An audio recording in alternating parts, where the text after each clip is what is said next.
ويا ويل الظالم، يا ويل الظالم.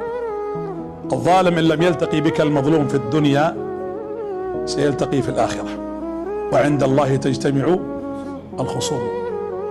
الظالم إن نمت قرير العين فإن عين المظلوم لم تنم. كثير من الناس يقول خالد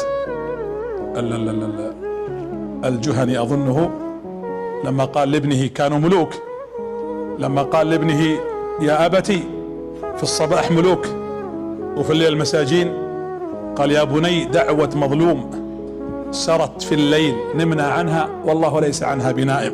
ينام الظالم والمظلوم يدعو طول الليل حسبي الله ونعم الوكيل. عين الله لم تنم، أحال الملف الدنيوي إلى ملف فوق إلى السماء. ويا ويل الظالم، يا ويله إن لم يؤخذ الحق منه في الدنيا